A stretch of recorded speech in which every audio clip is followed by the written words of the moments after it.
You're live. It says you're live. Are we live? Hello, everyone. Is there anybody out there? It's quoting Floyd. How's it going? This is Mark with Peter Squires. He's our guest co-host today on Guitar Talk. Peter, musician, songwriter. You have your own band. Call it Peter Squires and Friends, or just Peter Squires and whoever shows up. It's too long to fit on the album front. Polana versus the Man, which is a duo. Yep. Instrumental duo. Guitar and drums, instrumental. Guitar and drums. Yeah. That's a great group. Easy setup. Easy we don't setup. need a PA. Easy to enjoy. We need one power outlet. And we can play anywhere. It's also easy. It's energy music. It's great. Check it out if you haven't. You get a record coming out real soon. Yes, we'll be finishing it up after this over at the Electric Cave. Yeah. Sounds great. And then everyone out there, be sure to say hi, chime in the chat so that we know what's going on. And once again, if you have any questions, put them in the chat and we'll talk about whatever you'd like to talk about. And we're also going to talk about whatever we want to talk about too. And if you hear any strange noises, Gary is actually still here working. He's we might get a guest appearance or something. At least he's setting up a guitar, and you just can't make him stop once he gets going. He's like a dog with a bone. So let's see who's out there. What's going on? Hi from Raleigh. So the last time complete.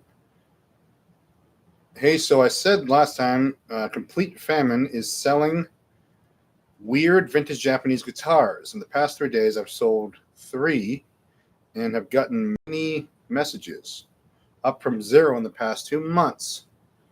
I don't know, a complete. So anyways, weird Japanese guitars. Last week I talked about weird Japanese guitars and how they're harder to sell than ever. Gold foil pickup guitars, that kind of thing. You dig the weird Japanese. I do. Guitars. I love weird Japanese. That's like right up my alley. Yeah. I would think that they would be easier to sell given the tariff complications.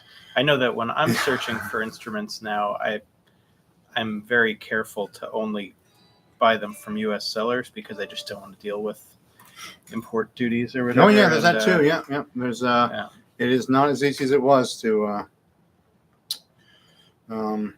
Hey, Freddie Dane. Is out there. My speculation is the shutdown caused complete personal financial panic. Just in general, there's a lot of stuff going on that's making people not buy guitars. Yeah, it's I think during thriving times we imagine a brighter future, and we're like, I can see myself wearing a weird Japanese guitar, and in scarier times we're like, one telly is good enough. So that's a good point. Also, I forgot to mention in your bio, 60-second pedal demos on Instagram.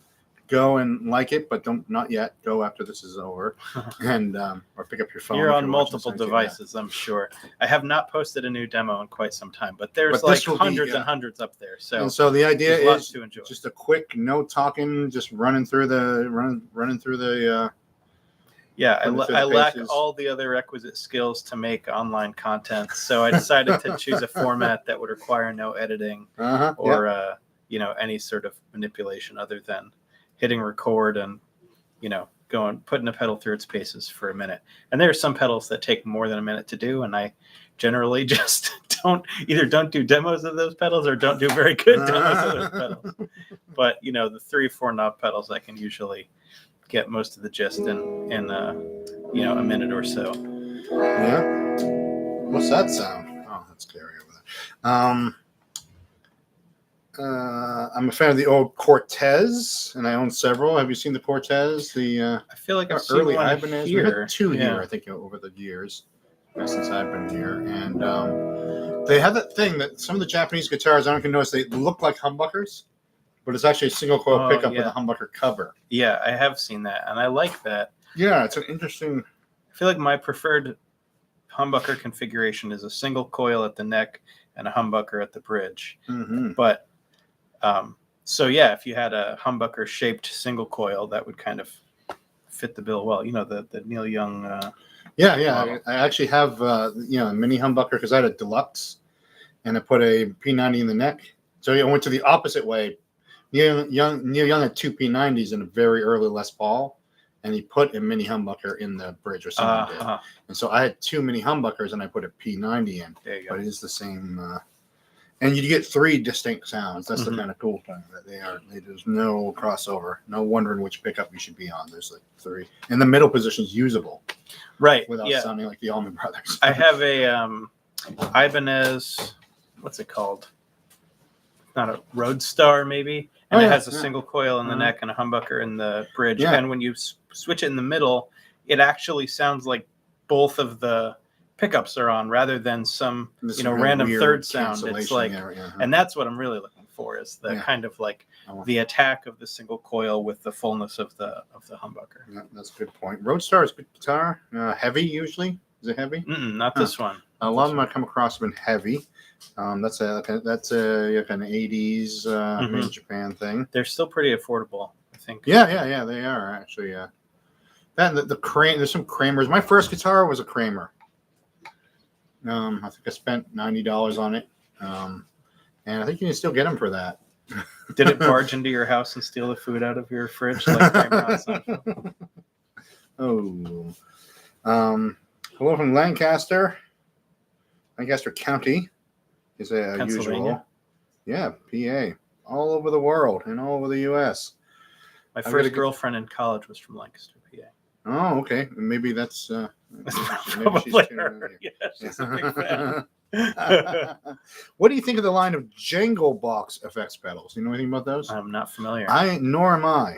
I was hoping to be able to talk about some exotic pedals, but I've been a little less up on the new releases. Yeah, me too lately. Yeah, there's just too many of them. First of all, there were for a long time, and do you do any pedal searching on Reverb sale? If I see something that I've never seen before and that's at a reasonable price, then I'll do some YouTube searches of previous demos. Yeah. Sometimes it'll just be someone's phone recording from 12 years ago, and it's like, well, this might not actually give me a very good idea.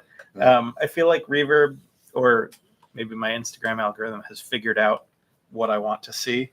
This is the kind of so this is something that he'll be into. But yeah, I haven't bought too many new pedals recently. I just got the Fig Fum, which is the what the heck is that company called? Stone Deaf Effects, their version of the Big Muff. Oh, okay. They're a British company, and their pedals have a lot of like very, very tweakable mid-range. Which is a cool feature to have for a Big Muff because, famously they cut out of the mix because they're so scooped. So I haven't tried it out yet, but I'm looking forward to it. That's why I like the Metal Muff. It has a 3-band EQ on it. That can come in handy. So what is a Big Muff clone like? I mean, like, what's the improvement of getting, other than more tone control? Yeah, I think that's kind of, for me, that's kind of the main appeal, is added features that a regular Big Muff doesn't have. Because I feel like, there are variations of the different sort of types of Big Muff, whether it's the Ram's Head or the Green Russian or whatever, and they have slightly different characters. But I feel like generally about the big woolly from a Big Muff, but usually the added features that come from clones are like some additional tone adjustment capability, because nobody wants to mess with the fuzz part. That's the fuzz part is right. Yeah, I got that right. Yeah. So. I think the limitations. One thing about a Big Muff is I usually turn one on and go, I can't use that, and then I'm like, and then I mess with it and I'm like, oh wow, that's good. So I think the limitations are kind of what makes the pedal in some ways. Yeah, I feel like the usable tone of a regular Big Muff is either like straight up at noon or like nearby there, or all the way off. I feel like it doesn't go to total. It's like beyond Mudville. There's this little kind of like, I don't know, low mid sort of a thing with some Big Muffs that sounds pretty good. But yeah, they can be finicky, but when you get it just right, nothing like it. Yeah, there's another. Speaking of fuzz, the funny thing happened to me. You might be interested, or you might find this funny as well. I was at a gig, and the sound person looked down at my pedal board and said, almost like a diss, box of rock on a pedal board. I haven't seen a box of rock on a pedal board in a while. Remember the box of rock? Do you still have a box of rock? I have the double rock. Oh, so, right, yeah, I've got. So I got the box of rock. Peter tried my box of rock 15 years ago when I first met you. Yeah. And you're like, whoa! Yeah. And then and I still have it on my pedal board. And I told that guy, just shut up and Yeah. I got the gig, not you. Yeah, I mean, I don't want to hear about it. Well, that guy's a fool. I mean, yeah. What would he prefer you have on your pedal board instead of a box of rock? I feel like so many Marshall type pedals are really just chasing that sound. Yeah. And I feel like when I've played through Marshall amps, I don't enjoy the experience as much as playing my box of rock through a Princeton. It's just you can get the sound without having to turn it up to explosive. Oh yeah, I know. I have a Marshall. Yeah, exactly. Yeah. I'm curious about the rates for setups these days. It seems wildly expensive for general setups these days, and harder to get good techs.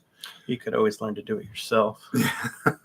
No. We want people. Well, I can't do that. Yeah, I pay somebody who knows what they're doing to do it. But no. Here's one thing I say. Like it is the I call it scamflation. I did a video about this here on YouTube. Mm-hmm. It's that things that used to be scams are now affordable, and things that are now scams are very expensive. What used to be a scam? Timeshare condos. I have a friend who bought a timeshare condo in the 80s, and that was the biggest scam ever. But now he gets to stay at the Samoset Resort for $120 a week, a couple weeks a year. And looking back on it, not so bad. Well, yeah. But he has to, and he can never escape, right? Yeah. No, and then stuff like, remember the $39.99 oil change? And there hasn't been one of those in a while. That used to be like, $39.99 for an oil change. I could do it myself, but now it's $150 for an oil change. I have a friend named Rachel Rouquier. She is a craft person down in Brooklyn, and she sells her home handmade greeting cards and stuff like that at craft fairs in New York City. And she, my favorite quote of hers that I sometimes think of is, somebody walked by her table and pointed at one of the cards and said, "I could make that." And she looked them right in the eye and she said, "But you didn't and you won't." And I think that's it's like, I can make that, you can either do it yourself or you can respect what the time and expertise it takes for someone else to do it for you. Good. Yeah, that's a very even-handed answer. But to tell you the truth, also, if you look at this, this is a little thing hung up behind us. You can almost see it in the video. It says guitar setup prices. It was made on Gary's Atari computer in the 90s. And it has not changed. It's still $75 for a regular setup. And it is, that's what we charge here. Prices are going up from that, but also Gary drives a 20-year-old Toyota, lives in a small house. He's not getting rich doing this, and no one's getting rich doing this work. So it's not like you're overpaying at whatever price. Here's a minor cost savings idea, and you can tell me if I'm misguided in this. Okay. Buy your strings in bulk. They don't go bad. You can, when you set it. Oh, do they go bad? Keep going. You can save a few bucks bringing in your own strings that you bought more cheaply than buying them one off at a time. Yeah, literally a few bucks, maybe three, but Yeah. I will say that, yes, they do go bad. Damn it. Although it depends on the strings. Depends if they're sealed. Now they seal them in plastic, which is helpful. But to tell you about what causes string death, one is oxidation. Just oxygen mixes with metal and makes oxidation happen, and that's and then you add some human oils into it. But presumably they're still packaged. But the other thing that makes strings, and one of the three things I remember from science class, is dissimilar metals corrode where they touch. So metals react with each other when they're touching. And a string is a steel core or nickel steel core with a oftentimes bronze or nickel steel winding, so you can get some of that just from existing corroding from the inside. Corroding from the inside out. That's just like me. Yeah. Well, anyway, but no, I it takes years for that to issue. Happen. Yeah. No, it does take years for that to happen. But I won't say the strings don't go bad, but Because we find strings in guitar. Every once in a while, someone trades in a guitar, and I open up the case. Ooh, they got strings in here. No. Yeah. I did get in a case a 25-year-old set of elixirs, and I was gonna put them on a guitar and see what they sounded like because they're elixirs. They did look a little ratty. They weren't used, but that was a little science experiment I was gonna do. But all right, let me get back to the room. Not quite here. At the top of the to-do list. What's the difference between vintage toaster Rickenbacker pickups and standard Rick pickups? Do you know anything about Ricks? Not really. No. Out of my price range. Yeah. I'd have to. I almost bought a Japanese knockoff Rick bass. But I luckily played it before I bought it, and it was pretty. The truss rod was maxed out, and it was. It looked good, but it was not as functional as I hoped it would be. I sparked that question because there's 100 to 150 here. Yeah, that can, and there is someone, and I don't want to mention their name because I shouldn't even mention where they're from. A prominent luthier who makes videos, and we saw their price list, and they charge $30 for a neck adjustment, or maybe that's a bit much. And so there is maybe, but otherwise I'm not gonna say who it is because we often do them for free. Or if it takes some real time, if we got to take the neck off, $5 or $10 or something. I have had that experience where if come in to get a guitar set up, the person who takes it usually says, "Is there any particular thing wrong with it?" And if you say, "Yeah, my strings are buzzing" or something, usually someone will give it a little toot toot. And if that's all it needed, then send me on my way. So, good, honest folks here at Gary's Guitars in Portsmouth, New Hampshire. Thank you. And someone doesn't know we're closed and the phone's ringing, but we're just going to let that ring for a long time. We don't have an answering machine either, so that could ring. Maybe they're trying to call into the YouTube show. Yeah, exactly. Yeah. You're live. That would be too much work. Hello, caller. Yeah, car talk. Answer the phone. Yeah, no thanks. Yeah, all right. So, anyways, just to recap, guitar talk here at Gary's Guitars. This is Peter Squires. The phone will stop ringing eventually. And Peter's our guest co-host today. We're talking about anything you want to talk about and anything we want to talk about. Just about guitars and amps and pedals. And someone's got to give up on answering that machines. phone call. Get an answering machine. There you go. All right. And so if you have any questions or want to add to just put it in the chat, and I'll read that off here in the room. So let's... since you're kind of known for your pedal love, because years ago, maybe 15 years ago or something, I had like 20 to 30 pedals, and it was like, wow, this guy's got a lot of pedals. And of course, you and so many others have surpassed me like crazy. It used to be people had 3 pedals. What would you guess how many pedals you have if you had to guess? You do somewhere in the neighborhood of 200. 200. Okay. Yeah. That's a neighborhood. It's absurd. Overwhelming abundance of pedals, as my wife constantly reminds me. You couldn't possibly play all of these. And a lot of them are redundant. I've got like 6 rat type pedals and 10 big muff type pedals. Too. Just, the rats different rats. Yeah. No, the actual rats live in my basement. Oh, yeah. So like nobody's pedal collection needs to be that big. Like at some point I crossed the threshold into being a collector. Yeah. And then I try to sell off stuff that I'm like really never using and don't have an emotional attachment to. But I sort of roller coaster between, being in a buying mood and a selling mood. And but is the pedal world kind of like the guitar world right now? Just kind of hard to sell some stuff, or the prices are a little lowish? Prices are a little lowish. I've been pricing them to move. Yeah, right. Yeah. Which I know you've been doing too. Yeah.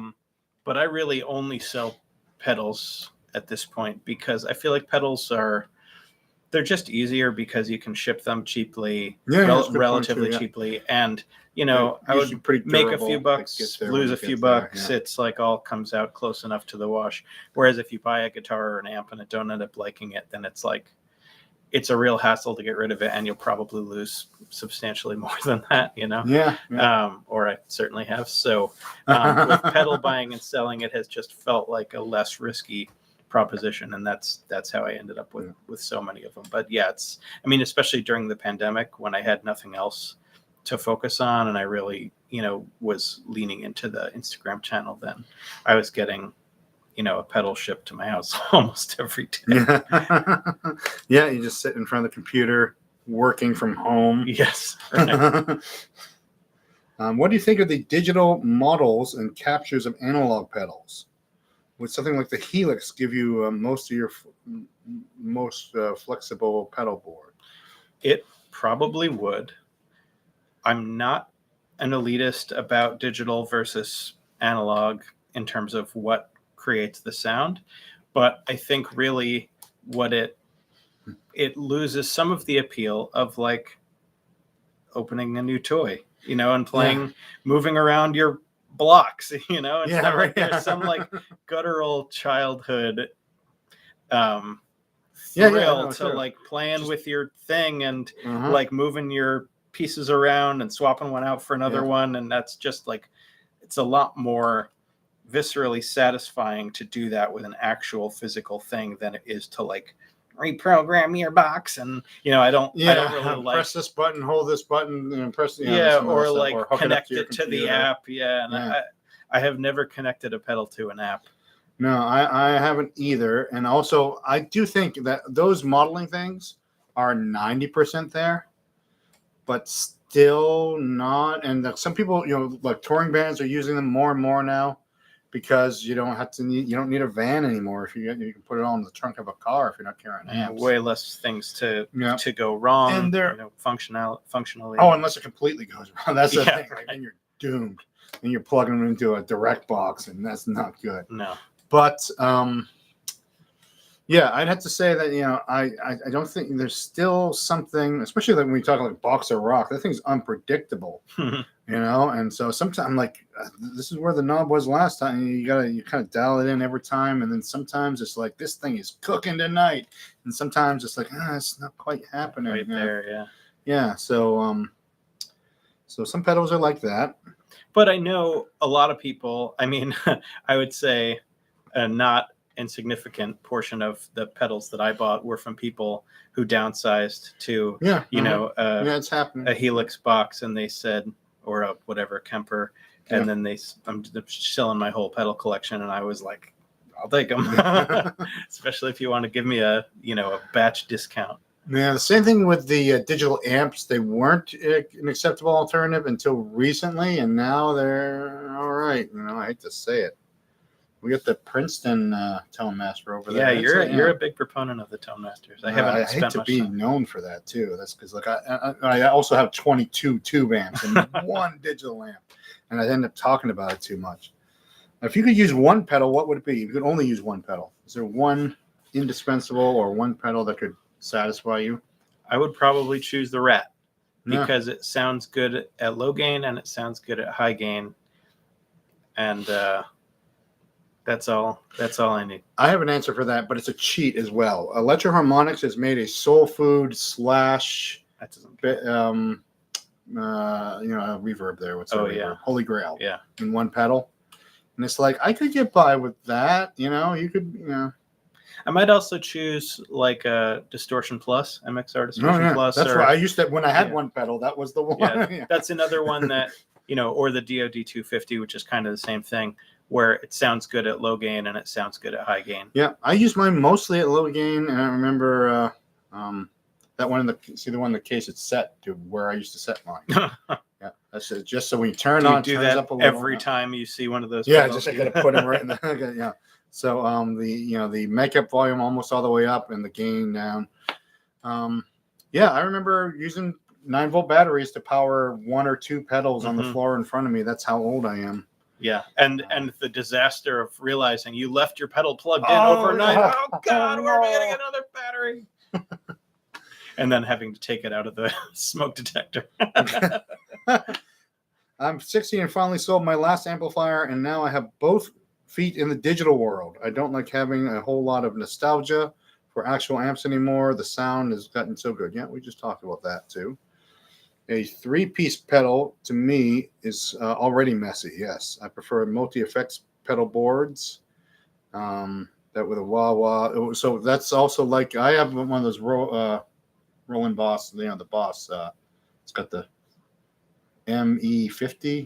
There's the blue box. So like multi-effect. Yeah. And it's got a wah or a volume thing, and that's it. I thought I'd get more use out of it, but I haven't. But those are digital, aren't they? Well, they're analog pedal, but some of the effects are digital. You know what I mean? Like, so it's like so some digital pedals are just the big digital things like the healer. It takes in your signal and digitizes it completely, and then analogizes it on the way out and spits out. There's no it doesn't when you use a digital delay, it combines your signal that's analog with the delay.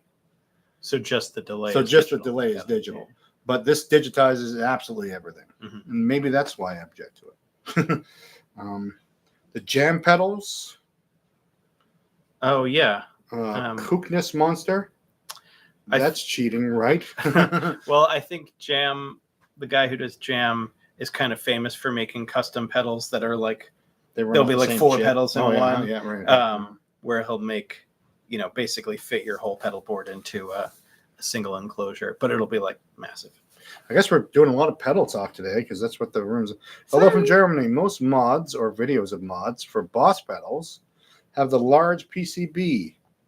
Do you know if it's possible to mod post 2017 or whether they've even changed to the smaller ones or whenever they changed this? Sorry.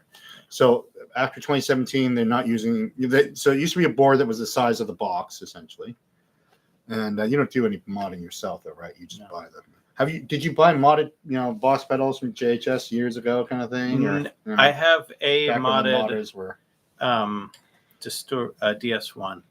It was not modded by JHS, but so a lot of pedal companies started as modders. A lot of these pedal guru dudes. Yeah, Keeley. Keeley, there you go. Yeah. And I have the Keeley Super Fat Mod pedal, which is his own version of that. That was his mod to the Blues Driver. Yeah, we actually have a Keeley modded. Where they just put a sticker on the bottom. Oh, cool. Something like that, right? Yeah, we had one of those come through. Let's see here. Whoops. Oh, but did you answer the question about post 2017? Yeah. I don't know much about that. Yeah, because I'd say, if you're going to mod a pedal, use the mod that's well known and the one that's been developed, and and everything. When you talk about the miniaturized stuff, even the electroharmonic stuff that's good, that they're making mini and micro versions of their stuff. We have a micro big muff or something or a mini. Actually, guess what? We were going to talk about pedals. Memory Toy, which is smaller than the Memory Boy. It's a whole other kind of platform of,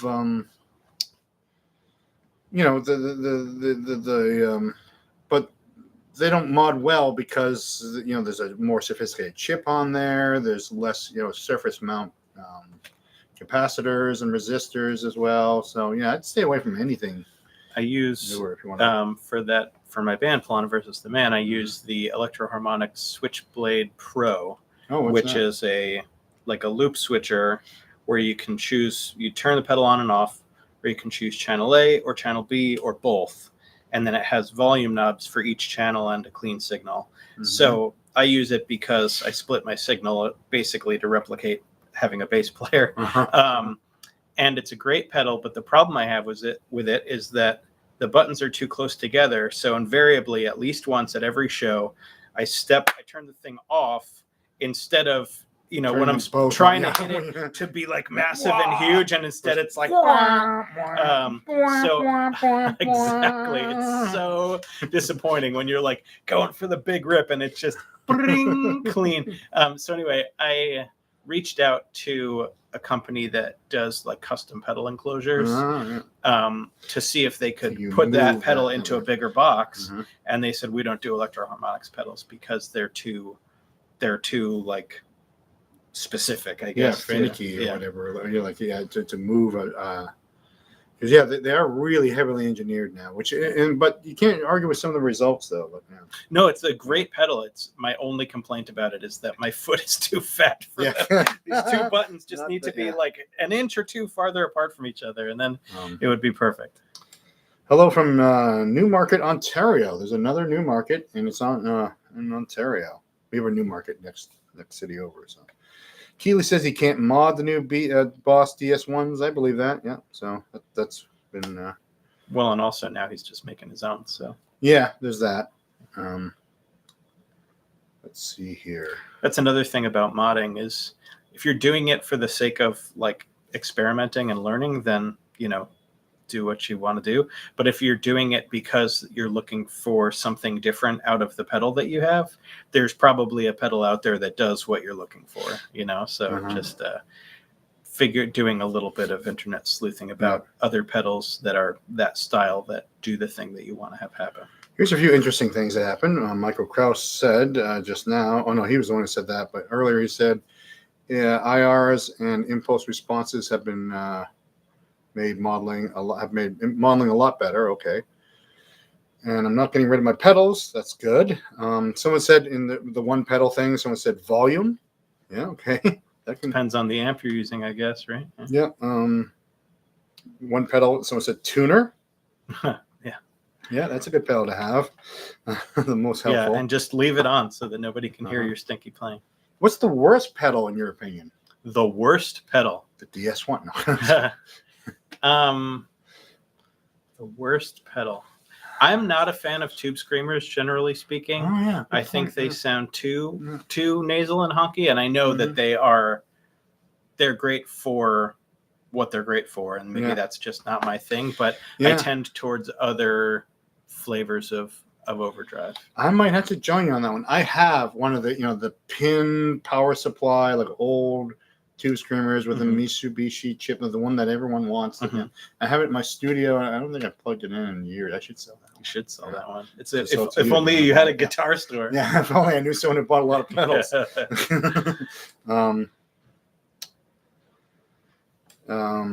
Let's see. Something else was I'm gonna miss something else here in the chat, but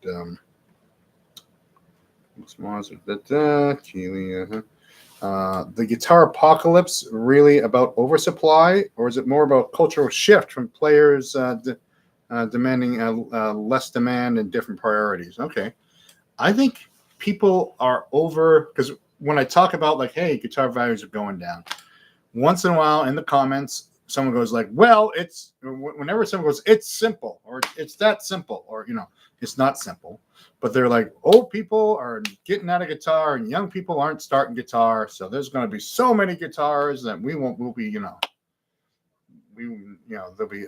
all cost $1. I don't believe that. I don't think it's a supply and demand thing. Any thoughts on that? Well, why the not? Supply is out there. Why not? Oh. Because there's a supply and demand thing on just certain things, like pointy heavy metal guitars, or contemporary pointy heavy metal guitars. They're hard to sell, but they're not making any more 1964 Gibsons. They're not making any more, and there's just so many more people on Earth, and so many more people. I may have quoted this on this show before, but I'll just do it again. There was a time when I think some guitar magazine figured out, they took the production numbers of Gibson, Fender, all the major American guitar companies, and they added them all up, and there was one guitar for every 4 Americans in the 80s that was manufactured in America, American guitars, and that's why a Strat was $350 in Gary's store 30 years ago, because there was 1 in 4 Americans could have a guitar. Then the international market happened. Now there's 7 billion customers for the now 20 million Strats or whatever. And so I don't think, I think there is growth in that respect. But there was also international production that sort of followed suit, right? Yeah. And there's a little bit of overproduction now, but I don't think guitar is less popular, oddly enough. Is it just by percentage, maybe, but not by total number of guitarists? I mean, demand can go up and down irrespective of the supply, So like we were just saying about that's how what they were saying, people are freaked out and not wanting to buy stuff, or, tastes change. And, like the one example is Josh Scott from JHS did a video to show how overvalued Klons are. He did a blind shootout between a Klon and the Digitech Bad Monkey pedal, which you could get for like $30. And then the stupid consequence of the video was that people started buying the Digitech Bad Monkey for $200, which is like you're missing the point here. So yeah, tastes change. I noticed that a show a few months ago, it was like a all-day festival kind of a show. Almost every single, and it wasn't every different kind of music. It was mostly sort of hipster, sort of indie type rock bands. Everybody was playing Fenders, Tellys, and a couple of offset guitars. I was the old fogey who was playing a Strat, but I don't think I saw a single Gibson all day long. And so it's like, that's not indicative of like a bigger market trend, but for a specific the under 20, niche, the under 30 niche. Yeah, that is. So like demand wavers in funny ways, regardless of the sort of bigger picture supply chain. I'm one guy with 36 guitars. Nice. I screw up the stats. Yeah.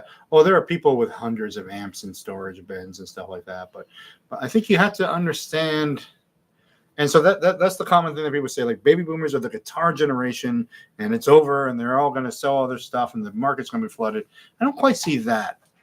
I see people like a decrease in demand because of, people worried about hardships. People did some over purchasing, and markets can't always be up and to the right constantly. Well, one thing that I have found surprising, and maybe this is not new, but, I have compared to the average person, I would say I have a pretty big gear buying budget. Yeah. But I see so much gear advertised. Oh, come on. It's after dinner time. I see so much gear advertised for like many thousands of dollars. Yeah. And I'm like, there can really, like, how many people could there possibly be with the budget to buy that, And, it's just like, I know that Joe Bonamassa bought up all of the whatever guitars over a certain age, but like that's only one guy. Like how many people are there who are buying $5,000 to $25,000 guitars at any given time? Like there's so many listings online for this extremely expensive stuff, and I'm like, who are all these people? I mean, it's sort of the same way that I feel about like the endless popping up of new luxury condos in Portsmouth. I'm like, who are all these people who can afford to live in luxury condos? Whenever there's something going on, like I remember when they tore down the movie theater that used to be a record store in downtown Portsmouth and put up, in the parking lot that was next to it, put up a big building. I was like, why would they tear down a perfectly good building, put up this big monstrosity when things are happening, or that new bagel shop on Islington Street, where the gas station. Yeah, gas station. They must put $3 million into building that. When you don't understand the money, it's just because it's a different kind of money involved. It's just not your kind of money. Spending $3 million on a bagel shop that is open literally 3.5 hours a day, that runs out of bagels every day. Like if you go to the bagel shop on the corner of whatever 2nd Ave and 23rd, I can't remember where that place is, they do not run out of bagels. Yeah. Like all the bagel shops got bagels because they're in the business selling bagels. This place is in a business that I don't even know about because they run out of bagels. They make 300 bagels and they sell out every day at 10:30. People in the line around the block. They're driving up the demand. Yes. Limited edition bagels.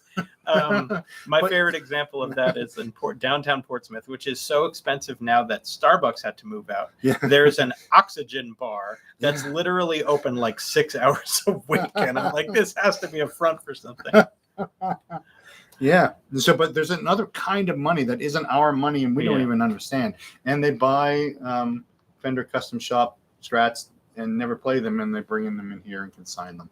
They hang them up as a decoration in the bagel shop. All right. A lot of areas of the economy is bad. Yeah, that's part of, if used prices are dropping, do you think builders and big brands will have to change how they make or market new guitars? Well, I think that yes, there's been overproduction because of the pandemic. These companies ramped up production, and they got to ramp it back down. Here's a question. Oh yeah. Do you think, and I'm not aware of this having happened before, big guitar manufacturers would ever get in the business of selling their own brands used gear? Like Gibson's now doing that. They are. Wow, they beat me to it. Yeah. Because I'm thinking of certified pre-owned. Yeah. That if you could get, even if it was clearly used, that they could say this is like usable to our specs. You know? Right. Yeah. And then also people are saying that's why Fender bought Reverb, so they can kind of, because Are they going to drive Gibson out of business by just? Gibson's got to drive Gibson out of business, or just algorithmically favoring Fender guitars. I don't know about that. People have suspicions of that kind of stuff. I don't know what the end game on that even is. I mean, I feel like that's what I would do if I was. Put the squeeze on your competition or whatever. But yeah, maybe it is because Guitar Center is selling a lot of used gear right now, and they're pricing it like right, kind of. It was, there was a time when Guitar Center prices weren't super competitive with like just individuals selling on Reverb and that kind of thing. But they're pricing stuff to move. One of my worst habits is buying things used online from Guitar Center and getting it shipped to the store. And then I try it out and see if I like it. And then they've got a good return policy. Worst case scenario, you have to pay for some shipping. But there's that. But also, and so that's the other thing with they're making, Stratocasters don't go bad, or Telecasters especially. They just. But the strings do. Yeah, the strings. These guitars. We're playing guitars that were made in the time of Edsels. And they're fine. Half my guitars were made before I was born, and that was a long time ago. Yeah, and a lot of people say they contain a certain magic that guitars made after that just don't have. But guitars don't have an expiration date. That's the thing about when things slow down. If I don't sell a guitar all month, I wouldn't be out of business because all this stuff does keep its value. If I had a grocery store or a produce store and didn't sell anything for a month, I'd be out of business. But right. All right, so this is Guitar Talk. We're talking about guitars. This is Peter Squires. He's our guest host. For those tuning in now, and we get the most people tuning in when we're almost ready to go, just all throughout the thing. And when we're at when the hour mark comes, does the recorded version appear immediately? Yeah, pretty immediate. So you can go back and watch the beginning of it too. So, 1985, Back to the Future, bagels would be too many. 1985, Back to the Future bagels would be too many. You might have to restate that. I don't quite get what that quite means. Do you sell acoustic guitars or just electrics? We have acoustic guitars. There's electrics behind us. Acoustics are over there. And we have more acoustic guitars than electrics. Got some real beauties at the moment as well. Yeah, I got a 68 Martin 12-string. Got a really nice, not too old Martin that's, like new. Yeah, we've got that 63 Gibson.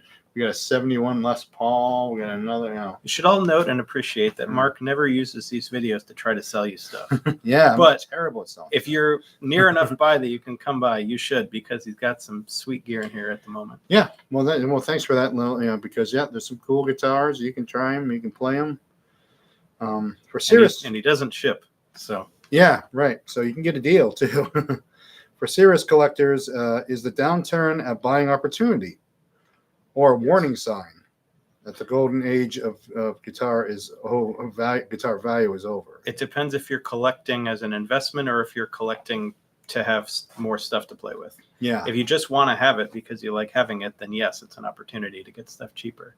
But if you're buying it with the expectation that at some point it's going to be worth more, then do so at your own risk. I also call this, because you mentioned this before, the price of tuition. If you buy something, if you buy a pedal for $99 and you end up selling it for $60, the remainder, the difference in that is just the price of tuition. Yeah, it's like you rented it for that much. Yeah, you learn. Same thing with guitars. Be prepared to lose money. Investment guitars are only a long-term investment, and only very few guitars that I could say, you should buy this guitar and hold on to it because someday. And usually, it's things that, like I was saying earlier as well, They're just not making any more 1963 Fenders. They do at Fender. We'll make you a 1963 Fender. We have a custom shop I'm gesturing to over there. But man, it's not the same thing. And for as much as he's hoarded up all of the fancy and hard to find gear, I feel like Joe Bonamassa does. I used to call him Joe Boner Master. He does a good job of saying, like, the difference between this guitar. There was just a video recently, comparing his like 59 whatever Les Paul to a modern one, and he's like, there is a difference, but it's not a $30,000 difference. So no, he's a reasonable collector, I think, if you listen to his talk about that. And he knows, like, but he's in the old school version of like the era of Gary, and like it used to be like everything used was worthless or whatever. A deal could always be made. Everything's for sale all the time. Let's swap. Let's just Now that's a spirit that's gone. Because guitars, you can get rid of, guitar markets are like sewn up. You know exactly what everything's worth at every minute because we know it's selling because it's all tracked online. And everyone's kind of trying to get their money back. So, and he at least earned his riches by playing guitar. Yeah. He's not just like a blues dentist or whatever. My dentist is a blues dentist, so it'd be easy on me. He's probably a good customer. He's a good guy. Do you do trades? Dental work? Dental work? No, I wish, yeah. I did. Those days are over. I have 2 12 strings. I love them. Yeah, a couple people say I love. I got 3 12 strings. I got the Harmony Sovereign 12 string. I got a Seagull that I've had forever. I got the Dan Electro. I love 12 strings. I play them live too sometimes. It's got a beautiful Martin 12 string. There's a Martin 12 string here for sale. There's a Yamaha Red Label that's. Oh yeah, Mark was sure I was going to buy that one. Yeah, that had hasn't twisted my arm yet. Over it. Yeah, we'll see what happens. I used to have a 12 string, and I just Guild, I think, and I just didn't use it very much. Yeah. And then I needed a neck reset, and it was, not worth the added investment. Okay, glad this shoe is back troubleshooting. I don't know exactly what that means. Neck humbuckers. Neck works fine. Bridge probably. Sounds like the volume's on 1. So someone's asking a question, I assume, is if it's a voice to text or some bad autocorrect here. But I'm assuming you're saying that you have a neck humbucker that's working, but the bridge just sounds really quiet and dead. If that is the thing, could be the easiest thing would be it's gone to ground. Your pot's gone to ground somehow, and it could just be a repair like that. The easiest thing is check your volume knobs. Yeah, make sure they're actually moving. Yeah, a volume. Yeah, and so it could just be a volume knob or a resolder. The bad news is that's what a dead pickup sounds like. So you could have a dead pickup. Sorry for your loss.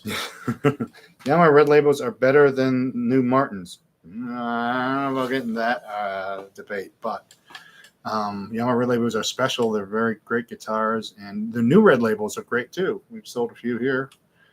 We have one up on the wall, I think. So Yamaha doesn't know how to make bad guitars, and they are special. Martins, so here's the other thing about Martin. D18, D28, HD35, the classic Martin, those what the 60s to present Martins. Pre-war Martins are beautiful and all that, but that's just a whole other world of things. Those are just classic Martins that are just great guitars on their own, and they don't bear comparing to anything. They're just a Martin. I'm sure you know that story about the movie The Hateful Eight, where there's a scene where one of the characters smashes up a guitar, and then she was supposed to have like a dummy guitar, and she smashed the real one. And it was borrowed on loan from Martin. Was that the story? Something like that. It was really, really old. Yeah. And, I got a 2021 D18. The binding's coming off. Yeah, that happened on a bunch of Martins. I didn't know it happened on 2021s. And about 20-year-old Martins, all their bindings are popping off on the back side, usually, not the front side. It's something to do with maybe a glue they used or the binding shrinking more than it's supposed to. But, yep, that has been happening now that you mentioned it. Martins with binding problems. So sorry to hear about that, but that is a thing. Yeah, can't deny that. Let's see. Glad back. Do you have a? Have we hit bottom yet on the used guitar prices? No. I think we're in for another 20%. Big bottom. Big bottoms. Yeah, we are not hitting the big bottom. Talk about low prices. No. My store's got them. I hear a parody coming. No, I think we're still trending downward. So just hold tight, though. Don't panic sell all your stuff, or panic sell all your stuff. Don't take my advice on that, because selling your stuff is great too. You take an honest inventory of why you want or don't want it, and what you need right now. Do you need the guitar, or do you need money? Be with the moment as it is, and don't act rashly, says the impulse buyer of the neighborhood. Keep in mind, it's about the music. Has Martin's commitment to the tradition helped preserve their greatness, or held them back from innovating the way Taylor has? What do you think of Taylor guitars? I owned one briefly. I think they're beautiful. I'm going to paraphrase a review I once read of a Josh Groban performance, which is, do you know who that is? Oh, yeah. Josh Groban sings like Superman, perfectly and devoid of human emotion. And I feel a little bit that way about Taylor's, where like they're beautiful, but they're missing, in my opinion, a little certain resonance, I guess, bigness. I believe that, especially compared to Martin's. Now, I will say one thing I know for sure. I have a friend who has one of the original Robert Taylor guitars, and it's a Martin D18 copy. He made it in his, when Taylor was making guitars in his garage or something. It is 100% D18, and then all the innovations came later. He learned how to make Martins, and then he worked from there. Using the auditorium body style, it just like came of age, and the time was just right. Like 20 years ago, people were ready for that kind of body style, and that set Taylor apart as well. Nowadays, dreadnoughts look a little out of place, even. People like smaller body guitars. So, and then, Taylor did a bunch of innovating, although their latest steps have been not for the better. We have actually sold. We had a 119 that we sold cheaply, because that's all I figured it was worth. It's like $399. It's a fine guitar, but it's not a 214. It was a 114. Sorry, it's not a 214 for sure. I do like that their model numbers are intuitive, so you can tell. Am I getting the 1 range or the 8 range? Exactly. Yeah. God, there's so many guitar companies are terrible at that, including our friends at Gretsch, including our friends at I was going to say Fender, having to know the difference between the Pro Series and the American Pro. I know. Yeah, they keep adding into that product line thing. I mean, it used to just be like, standard. Where was it made? Or Mexican, standard. Japanese, this is a standard. Yeah. The standard is the one. Yeah, that is difficult, but Fender. Taylor at least has that going for them. I think they're fine. People like him, and that's great. They are beautiful to look at. Martin's innovative guitars, they're 15 and 16 series guitars. None of them are really. They do composite necks, or not composite, but laminate necks. They tried that. They tried different back and side material. They tried innovating, and they just I don't know. I bought a Martin from you, and I loved it. I love it. Yeah. It's but it was from the 70s. I think it was. Yeah. You described it as a Martin for people who like Gibsons. Oh yeah, right. It wasn't a dreadnought. Right. It kind of had a jumbo shape to it. Yeah. But it wasn't jumbo size. It was small, the jumbo shape, but yeah. Sounds great. Yeah, sounds great. That's a good point. Great. Yeah. Selling my modded imports for peanuts to finance one nice guitar. That was my subject of this week of a video about modding, whether you should do it or don't do it, or and that's you just proved out that theory is be prepared to take a hit. You're not getting your money back on. You're mods. Unlikely to find somebody who values that specific mod as much as you did. Yeah, it's kind of made for you. Yeah. but guitars are worth more to me than the current market value. Yeah, that's enjoy my Taylor GS Mini and Baby. Yep, there's a unique. Those are fun campfire guitars, to have laying around. Yeah, they are, and I love the sheetrock screws. Those are actual. If you back those screws out, they are sheetrock screws that hold the neck on. There's an innovation. I enjoy your videos. Thank you. I take my hat off. I enjoyed your videos until now. Yeah, to be an independent music store in these tough times, and hope the local support you. Indie music are becoming fewer and farther between. Yep. So true that. It is just retail in general. It's not just music stores. You just kind of, everything's impossible until it's obligatory. I think that's what I think that's a quote I do believe I stole from a Russian author, but I don't know who said it. But it sounds Russian. Stalin. Yeah.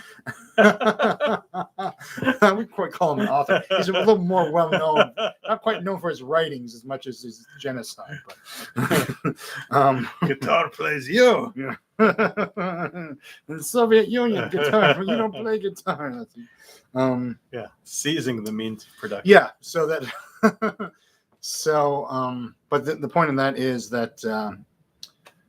We're losing retail rapidly, and if you look in our little strip mall here and places like it, it's mostly service businesses that are replacing retail businesses. There's no more sewing machine store or vacuum store, no more Radio Shack and those kind of things. Even pharmacies are going out of business, but nail salons are okay, hairdressers, food. People got to eat, but regular old retail is in a bit of trouble. I'll admit it. Do you have any predictions for the approaching holiday season? What's going to be the hot? A few years ago, everyone bought a ukulele. Yeah. Or was that just because of the pandemic? Is there a thing that you're stocking up on in preparation for gift buying season? Good point. Cheap acoustics, maybe. I got some on the way. The Yamahas, especially, and some of the Fender acoustics that are cheap. I think that's the Christmas standby. And people who walk into a store, they're like, "Hey, I got a friend I want to give a guitar to." I said, "Okay." Have you heard about the fart pedal?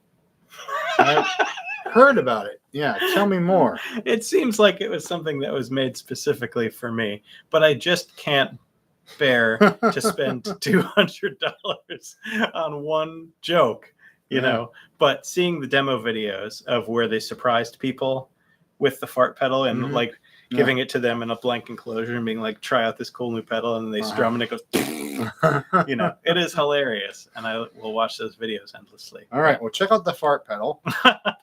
Free plug. Yeah. What's the worst pedal? Yeah, slightly worse than the Tube Screamer is the fart pedal.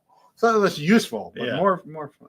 All right, well, it's been an hour. You've done it again. You've written another perfectly good hour listening to Guitar Talk.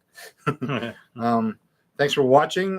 Check out, if you came in late, you can check out the rest of, check it out. Check out all the other videos here on YouTube. Check out 60-second pedal demos on Instagram. Check out Peter Squires' new album coming out any minute now. Depends how much we get done after this. Yeah. And thanks again for watching, and stand by for the end. All right. Say good night, Peter. Good night, Peter.